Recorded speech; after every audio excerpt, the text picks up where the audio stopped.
if there is a single most important topic on the lab, if I would have to single out one thing that you cannot go to the lab not knowing, that would be OSPF. OSPF is by far the most complex of all the routing protocols that you will encounter in your CCIE lab exam. It is more complex than even BGP, believe it or not. And it will be on your lab. In other news, the sky is blue. So you will have OSPF on your lab. It will be a dominant technology in both the troubleshooting and the configuration sections. In the troubleshooting section, you can expect out of 10 tickets that at least 3, 4, maybe even 5 are somehow related to OSPF. In the configuration section, in the routing protocols part, in the sections that are dealing with routing protocols, you will spend most time configuring OSPF to meet the requirements of the lab. This is why it's extremely important to understand how OSPF works, both in the single area and in multi areas. So this is exactly what I'm going to try today, is I'm going to try to explain the OSPF, how it operates, why it works the way it does, and then with a little bit of luck we're going to see it in action. So when it comes to OSPF, it's important to understand that fundamentally speaking, it is a link state routing protocol. Now, this is what the books say. Now, which you probably have already noticed, don't always agree with books. So yes, OSPF is link state in a way, but I prefer to think of OSPF as hybrid routing protocol. Now, why hybrid? Because inside a single area, OSPF is indeed a link state. But when we go into multi-area operations, as you will see, OSPF actually behaves in a very, very distance vector way. So hence, the hybrid thing. Now, if you read RFC for OSPF, and RFC is 2328, if my memory serves me well, you are of course not going to see the mention of the word hybrid, you are not going to see the mention of distance vector behavior, but you are going to read about something that is called partial SPF. And when you actually read and understand what that is, you're going to realize that they are actually describing a distance vector behavior of the routing protocol. Now, that said, for the purposes of the written test, if you are studying for your written test, just remember OSPF is a link state routing protocol. But from practical perspective, from a practical point of view, it is actually hybrid. Now, for the sake of argument, I will just say that this is also true for ISIS. ISIS is also in a way a hybrid routing protocol, but you don't care about the ISIS, so I'm not going to waste too much time actually talking about these two. So when we talk about OSPF, it's very important to understand that, explaining OSPF for an instructor that is trying to teach you at the level that you need for CCIE, we are presented with multiple challenges. First, I can either make an assumption that you know how OSPF works and that I just need to show you some advanced configurations. But as I said, at this point in my life, I have done a few CCIE bootcamps and I have seen so many misconceptions about the OSPF, and being that I consider it to be a single most important topic for the exam, I'm going to try to avoid making too many assumptions about what you know. So I'm going to try to explain OSPF from ground up. But as I said, sometimes we as the instructors are faced with an incredible challenge there, is that sometimes we have to explain some behavior using the terminology or using related behavior in OSPF that we have not yet explained. So we are going to be playing chicken and the egg situation pretty much all the time.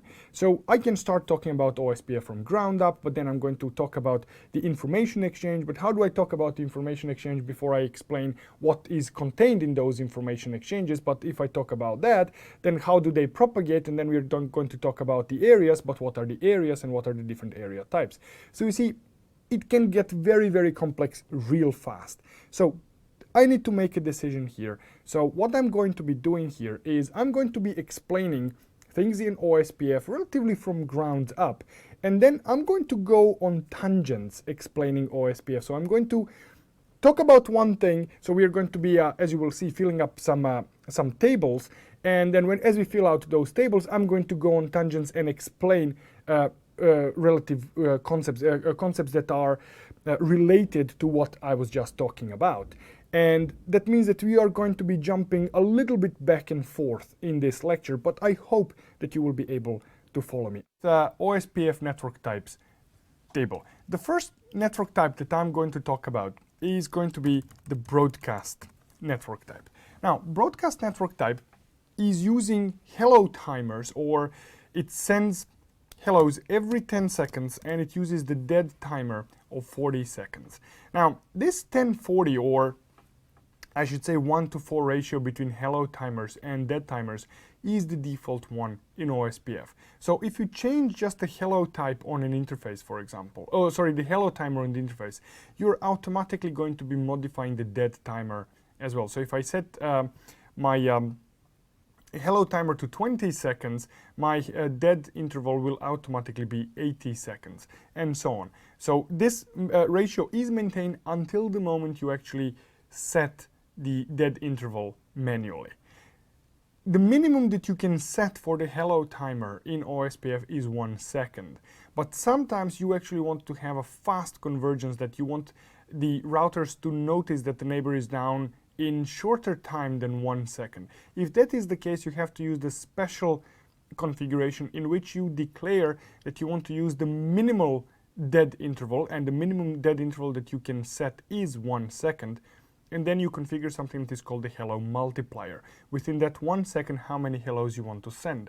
So if you say something like IPOSPF dead interval minimal and then hello multiplier 4, you will be sending hellos every 250 milliseconds on that interface. Now, this is something that can be used to provide for a sub-second convergence on that interface, and is also something that can very reliably provide for a complete meltdown in your network. So be very, very careful when you use these features, and I can tell you from my personal experience that they sound much better than they actually are, and I am not joking about the meltdown part.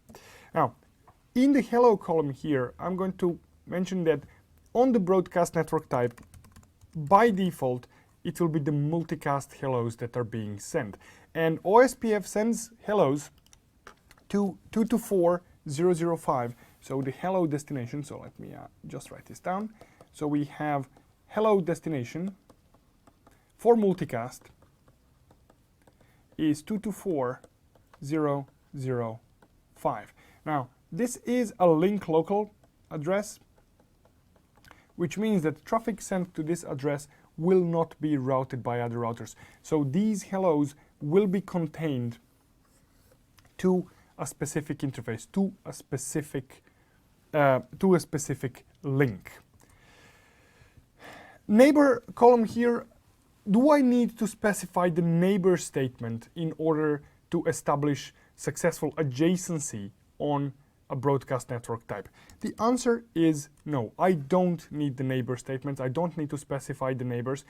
And this goes hand in hand with the fact that we are using the multicast hellos, because if we are using multicast hellos, we don't need to have the neighbor statement, because that's the whole idea of using the multicast hellos, is that we don't need to know what the neighbor is, and it will be simply delivered to all OSPF routers. The hello message will be delivered to all OSPF routers. Is there DR, BDR election? The answer is yes. And here I'm going to go on a first longer tangent, and I'm going to talk about what the DR is, or the designated router.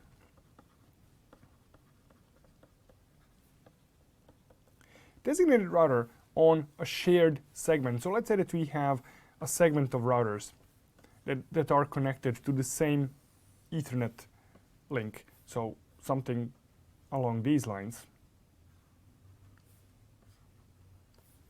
So here, let's say that we have routers 1, 2, 3, 4, and 5. Now, I represented Ethernet as just a bus, but this is, of course, in these days all connected to the switch. But the idea is the same. If one router here sends a packet, sends a multicast packet, it will actually be delivered to all of these routers here. Now, one of the requirements of OSPF is that the database that OSPF uses to calculate, to keep information about the network, to calculate the best path, and I will talk about the database a little bit later on in greater detail.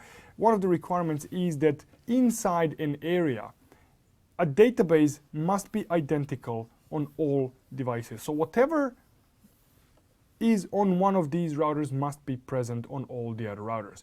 Now, keep in mind here that when I say area, I don't necessarily mean just this one segment. We could have other routers, for example, connected on point-to-point links or another shared segments here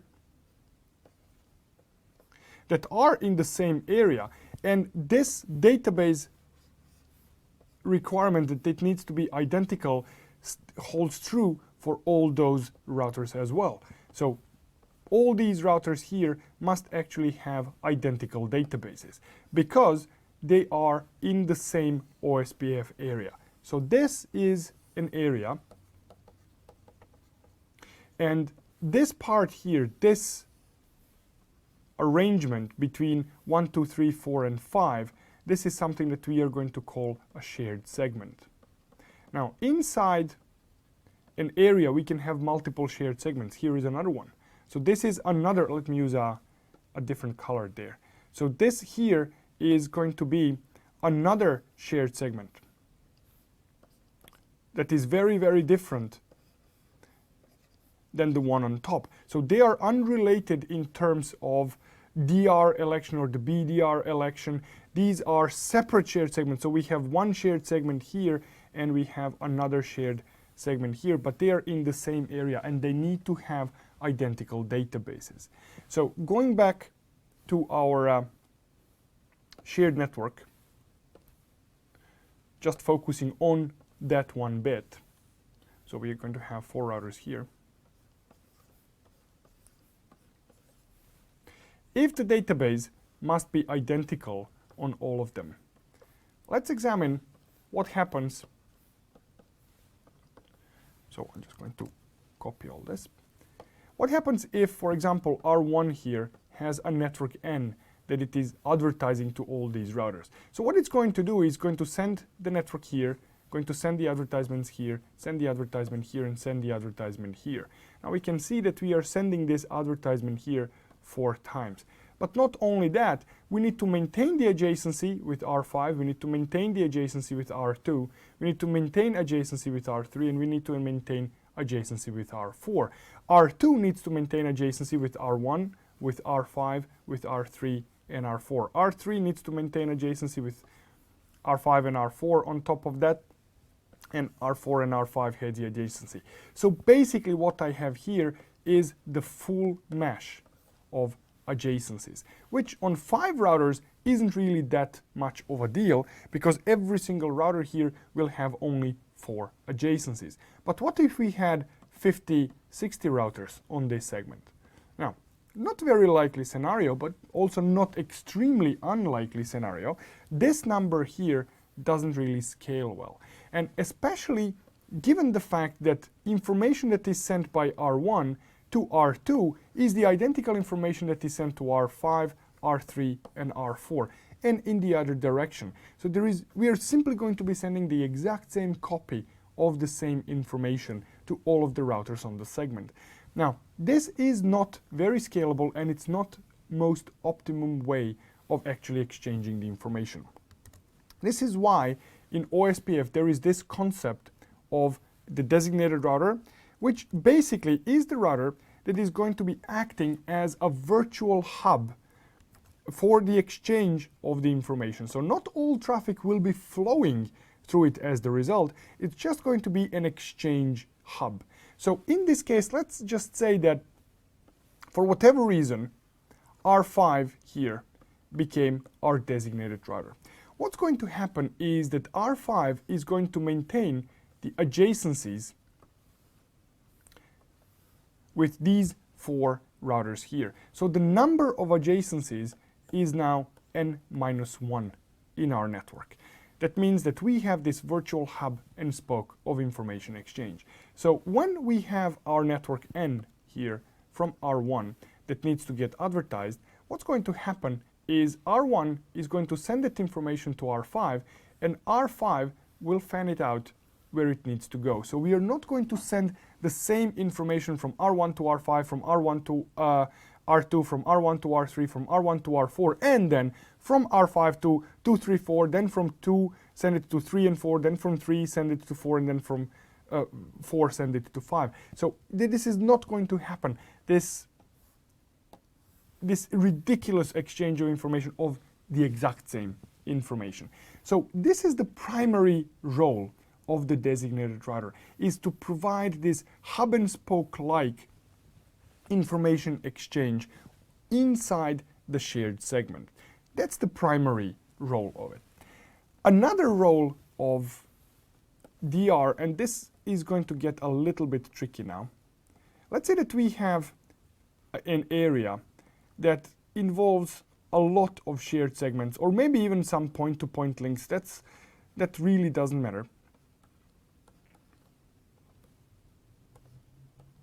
So some relatively complex network. So this is a single area. Inside this area, as we can see, we have multiple shared segments. So we have this shared segment, we have this one, and we have this one here. So on each and every one of these shared segments, one of the routers is going to be the DR. So I have circled them here. As you can see, these DRs are not connected to the rest of the network. These routers are not connecting elsewhere. So these routers here are providing for a virtual hub and spoke communication inside these shared segments on which they are in charge of. So this is their primary role. So this is the primary role. They provide for that hub and spoke. But there is also a secondary role. Now, the secondary role is to inform all other routers in the area about the arrangement that may exist on this segment here. Now, what these routers here are going to do, let's say this DR here, let's call it DR1. What it's going to do, it's going to generate information. I'm going to talk about this. Technically, it is type 2 LSA, but I will talk about LSA types later on. It's going to generate type 2 LSA, informing other routers in the network that there is this shared segment here that consists of, let's say, routers 1, 2, and 3. So it's going to generate this information and send it to its neighbors. So it's going to send it to R2, it's going to send it to R3. Now R3, due to the nature of the requirement that the database must be identical in the whole area, is going to actually flood this information to other routers. So this information that shared segment exists is going to flow through the network. So all these routers here are going to become fully aware that this arrangement here exists. This DR here is going to do the same thing for this shared segment. This DR will do that for this shared segment, and this DR will do that for this shared segment. So there are these two roles of the designated router. Now, this role here that I call the primary role is much, much more important than the secondary one. And for that purpose, on this shared segment, not only that we are going to have the designated router, we are, in most cases, going to have a backup designated router. So these are the adjacencies with the designated router. And let's say that one of these routers, let's say that R3 here, was elected to be the backup designated router. The BDR will maintain the adjacency with the DR, so this adjacency here exists, but it's also going to maintain adjacencies with all other routers. So the actual number of adjacencies is going to be 2 times n minus 1 in our network, which is still much, much fewer adjacencies than we have with full mesh. Now, the reason here is that if this router here was to unexpectedly die, we are still going to have the information exchange available through our backup designated router. Now, what BDR is not going to do is this stuff here, the secondary role. There is no secondary role for the BDR, so I'm just going to write this down. So DR is the only router who is responsible for informing the others using type 2 LSA about the arrangement on the segment. Now, if DR was to unexpectedly disappear from the network, the BDR will actually get promoted to the DR, and then it will be sending this information. And one of the other routers may actually get promoted to become the BDR. Now, when the BDR gets promoted to the DR, it will send this type 2 LSA, and the rest of the network will know that arrangement still exists. There is, in most cases, no actual loss of traffic, because if we take a look at this arrangement here, let's say that this router here was the DR, and this router disappeared from the network. Now, let's say that this router was the backup designated router. Was this designated router actually connected to the rest of the network? The answer is no. So these other routers still know, technically speaking, how to reach to this network through this router R3. The fact that for a brief period of time they had stale information from the DR doesn't matter, because now they're going to get updated information from R2 that is going to be almost identical. The only thing that is going to be missing there is R1. Why? Because R1 disappeared from the network. So now we are getting updated information that R1 is no longer connected to that shared segment, which is actually true. But for a very, very brief period of time, these other routers in the network were under the impression that this network functioned properly, but they could still reach 2 and 3. Yes, we were blackholing traffic to R1, but that's fact of life. Why did it disappear from the network? But when we receive the updated information, these routers are no longer going to think that R1 is reachable through that network. So that is the role of the DR, and that is the role of the BDR. Now, how are DR and BDR chosen on the network? So I'm going to go through DR and BDR election process. Now, I'm going to say election under quotes here because it is actually a dictatorship. And having lived under one, I can tell you that the only good way to get rid of the dictators is to shoot them. But that's me digressing. Now, let's say that we have several routers that are actually connected to the network, and we need to elect the designated router. Now, in OSPF, all routers are identified to other routers using something that is called the router ID. Now, quick digression here, router ID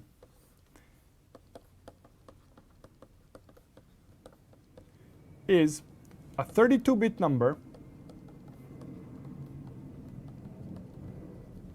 that looks like an IP address,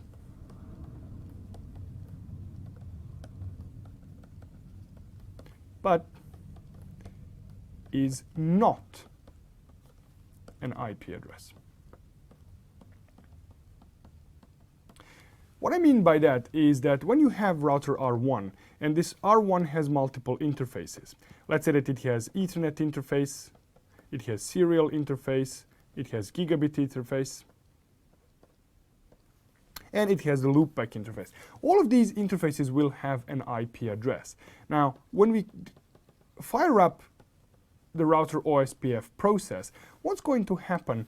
An IP address from one of these interfaces is going to be used to become a router ID. If you have a loopback interface, this IP address will be used to become the router ID.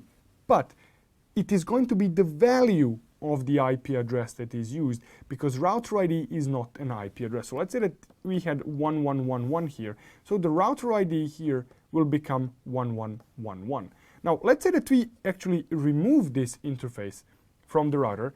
Our router ID stays 1111, and everything functions normally because router ID does not have to be a reachable IP address. It's just a 32-bit number that looks and feels like an IP address, but is not actually an IP address. Now, why am I saying this? Is that you can have a perfectly legitimate scenario. Good luck troubleshooting this, but this is a perfectly legitimate scenario where you have, for example, R1 and R2, and let's say that both of them have loopback 0 interfaces, and this is 1, 1, 1, 1, and this is 2, 2, 2, 2, and the router ID on R1 is 2, 2, 2, 2, and router ID on 2 is 1, 1, 1, 1. This is a perfectly okay scenario. OSPF will work perfectly, sorry about this.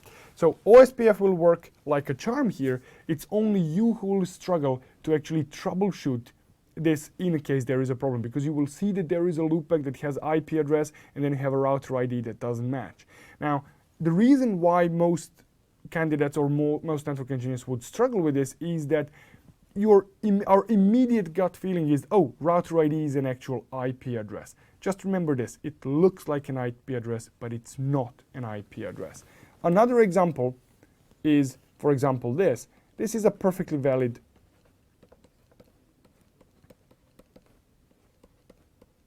router ID. Now, this is very invalid IP address, but this is an okay router ID.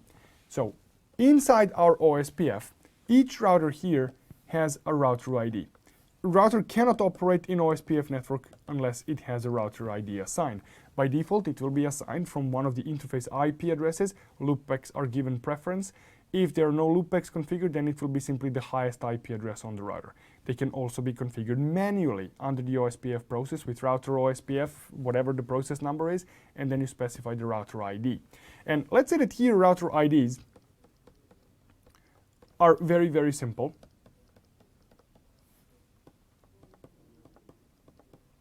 Now, when these routers become active on this segment, the router IDs are going to be one of two things that are going to be used to determine which one of these becomes the designated router. The second thing is going to be priority, or the router priority. This is a per interface setting. So on different interfaces on the router, we can have different OSPF priorities. The default priority on OSPF routers, on Cisco routers is 1. So we can see here that all of our 3 routers have priority of 1. Priority is the first thing that is taken into account. So priority, and then the router ID. And the higher value is the one that is given preference to. So in our case here, what's going to happen is that R3 is going to become the designated router. Why? Because the priority is the same on all 3 of them, and then it will be the higher router ID that becomes the DR. Our R2 here will become the backup designated router. Now, this is all nice and fine, except for one thing. If R1 booted first, R1 would be the only router on the network. It would ask, are there any DRs on the network? If there are no DRs on the network, R1 would actually be promoted DR. So, going to write this again here, DR election. Important thing is, there is no preemption.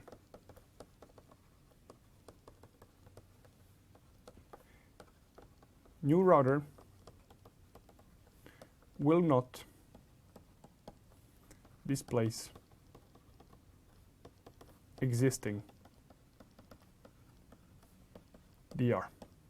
So if DR already exists on the segment, it will not be replaced by any new router, no matter how better the preference is on that router, or how better priority is on that router, or how higher the router ID is, which creates a unique set of problems. Because when you have a network, for example, that is hub and spoke, So here we have a hub and spoke network. And what I mean by hub and spoke is that this here is a single interface. So I'm not talking about the sub interfaces, I'm talking about single individual interfaces. So this is a hub and this is a spoke 1, this is spoke 2. Now, when you have a scenario that looks like this, it's very, very important that the hub here is the DR. Why? Let's take a look at the hellos. If the hello here is sent, and it's sent to 224.0.0.5, and remember that I mentioned it's very, very significant to remember that this is a link local address. This will be received by the hub, but it will not actually be forwarded out. The same thing happens with the hello from spoke 2. This router will be aware of this spoke, but it will not send these hellos. Now, of course, hub itself is going to send hellos, so we might actually have a valid adjacency here, and we might have a valid adjacency here. Now, let's say that the router ID here was 3333, that here was 2222, and that here we had 1111. What's going to happen here is that, and this is from hub's perspective,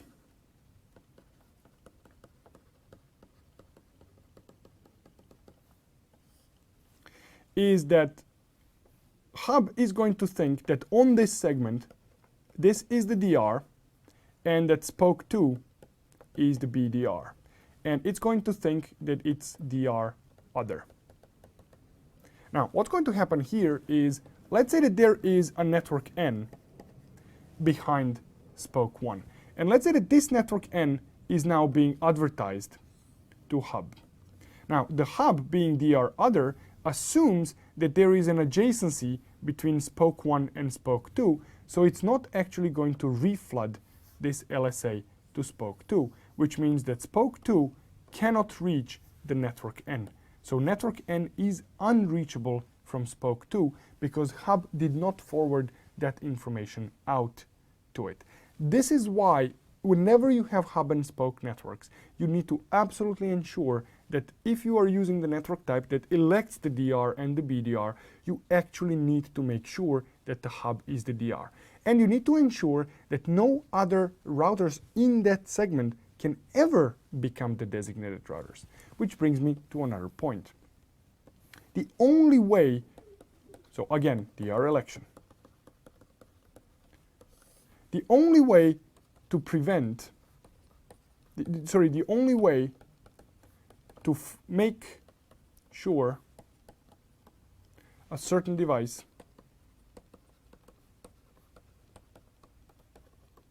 is the DR is to ensure no one else is eligible. Why? Because of the preemption. So I'm going to repeat that, no preemption. How do we make sure that routers are not eligible to become DRs? Not eligible are the routers that have priority of 0. So in a case of our hub and spoke environment, here, what we really need to do is we need to set the priority here to 0, and we need to set priority here to 0, and we need to set priority here to a non-zero value. Personally, personal preference for me is to set it to 255, just to be absolutely sure it will be the DR, even though it makes no sense. 1 is enough. So this is the crucial part. Whenever you are dealing with hub and spoke environments, on your spokes, you need to make sure that your spokes have the priority set to 0. If you don't set the priority to 0, you are going to have a problem. Now, hub and spoke environment is relatively easy to spot. Of course, it's going to be frame relay, but also private VLANs. Now imagine what private VLANs are doing. So let's say here that we have, again, 3 routers. They are connected to an Ethernet segment. Now on an Ethernet segment, we know that everyone here, so let's say R1, R2, and R3, that everyone here can communicate with everyone, right? This is the same broadcast domain, so they can communicate with each other. But when we add the private VLANs, basically what we are going to be doing, let's say that this one here is the promiscuous port and that these are in isolated VLAN. What we are creating really is this. We are creating 2 broadcast domains. We have one broadcast domain here and we have another broadcast domain here. So these guys can freely communicate. So there is a free communication here and there is a free communication here. But this device cannot communicate to this one. So R1 and R3 cannot communicate. Their only way of communicating is through R2, which basically makes R2 be the hub and these are spokes. So this is spoke and this is spoke, which means that we actually have a hub and spoke setup on Ethernet, which is very, very unnatural thing for Ethernet because everyone is supposed to be able to communicate with everyone, but they cannot communicate with each other because the private VLAN configuration is preventing this from communicating. So this is the long story about the DR election, and the situations in which you need to actually take care of it. So going back to our table, here just a reminder, on a broadcast network type, if you remember that we are actually filling out some table. On the broadcast network type, we do have DR and BDR election. Now, the next field in this table is mask. Now, what do I mean by mask? This is what I mean by mask. Whenever we have a router configured, and let's say that it has an interface, and this is an Ethernet interface, so it's Ethernet 0.0, and let's say that we have an IP address 192.168.151.17, and it's configured as /24, for example.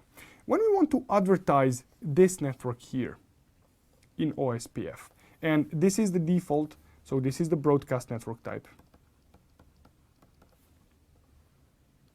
Which mask is it going to be advertised? Is it going to be this mask or is it going to be something else that gets advertised? Now, let's say that this was /27, for example, or let's say that it was /28 or 29. It doesn't matter what it was. When you are dealing with the broadcast network type, it will be the correct mask that gets advertised. So whatever is actually configured on the interface will be that ends up being advertised in OSPF. Now, this might look pointless and straightforward, that, I mean, what else could it possibly be? But bear with me, there is a reason why I'm explaining this. Now, next hop, this is a really important one. Imagine a network scenario that looks like this. So we have 3 routers and they are connected to the shared segment. And let's say that this router here is the designated router and these 2 are DR other. So I don't care about the BDR at this moment. So this is R1, this is R2, and this is R3. And there is some network N behind R1. Now, when network N is advertised in OSPF, we know that R1 will actually advertise it to R2, and R2 will somehow advertise this network to R3. So R3 is now going to have a network, but what is going to be the next hop for this route? What is going to be the next hop? Is it going to be R2 or is it going to be R1? Now, in a broadcast network type, the fact that R2 actually re-advertised this route is irrelevant. The next hop will still be the interface of the router R1 in this shared segment. So basically, it will be R1, or as I like to say, it will be unchanged because the hub side here, the DR, is not going to change the next hop when it re-advertises the route. Very straightforward and no problems with this. Except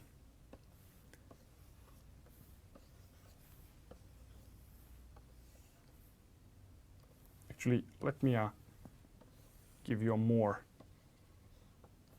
relevant example. So, in an Ethernet setup like this, with R1, R2, and R3, this is not a big deal. But what if we actually had a private VLAN here? So what if this was isolated? This was isolated, and this was a promiscuous port. So we have taken care of the fact that R2 is the DR. That's good. But what happens with the actual traffic? When this route gets advertised to R2, and R2 sends this information to R3, and R3 knows that network N is reachable through R1, when it wants to send the traffic out, it's actually going to send out the ARP request. And who has, and let's just use this as, who has R1's address? I'm looking for the next hop for the route. I know that network N is reachable through this address, but I don't have the MAC address for it. When R2 receives this ARP request, which is broadcast, remember, this is one broadcast domain, and this is another broadcast domain. They are separated. R2 is going to receive this broadcast, this ARP request, and is going to say, well, that's not me. Then R3 is going to resend it. Hey, who has R1? And R2 is going to think to itself, well, this is not for me. This is for someone else. So basically, R3 cannot communicate with network N because it cannot go through the hub, because the next hop here was unchanged. Now, in order to fix this, if this was a broadcast network type, again, I'm repeating, we are dealing with the broadcast network type behavior in OSPF. In order to fix this, we need to implement a special hack on this interface here. What we need to do is configure IP local proxy ARP. Now, what IP local proxy ARP is going to do is when this ARP request here arrives to R2, R2 is going to respond back and say, okay, you know what? I have this IP address. So now R3 can actually send traffic to R2, and R2 can route it to R1 because R2 knows how to reach R1. So basically, we are forcing the traffic to go through the hub. We are working around the limitations of Ethernet. But remember, it's the IP local proxy ARP, not to be confused with the proxy ARP. Proxy ARP, if enabled on R2, would respond to ARP requests for anything except for the local segment. So all the questions that are dealing with the local segment, R2 will not answer if only proxy ARP was configured. But if R2 had some other network, it would answer with its own IP address and saying, yeah, with its own MAC address and saying, yes, this is me. But when we configured the local proxy ARP, R2 will actually respond to this ARP request even for other addresses that might appear to be on the same network. And this is the scenario in which you might end up using this. So going back here, the next hop is unchanged. Now, and here the default column deals with, is this network type a default on any interfaces in OSPF? Yes, it is default on all Ethernet interfaces on all types of Ethernet interfaces. So if we have fast Ethernet, gigabit Ethernet, 10 gig, 40 gig Ethernet, 100 gig Ethernet, whatever it is, the broadcast network type will be the default network type. The question I had here is, will clearing of the routing process in all the routers take care of preemption?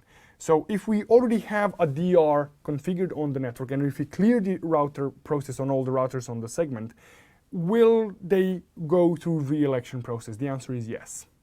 But again, make sure to do it relatively close to each other, because if you wait too long between them, one of them may declare itself as the DR.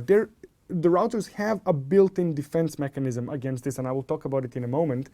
But yes, the short answer is yes, you can do it, but don't wait too long between clearing processes. But if you do it within a couple of seconds of each other, actually you do have a little bit more than just a couple of seconds, you will be fine. So that can take care of preemption process. But really, the only thing that you have to do is just clear the process on the elected DR. You don't have to clear it on all of them.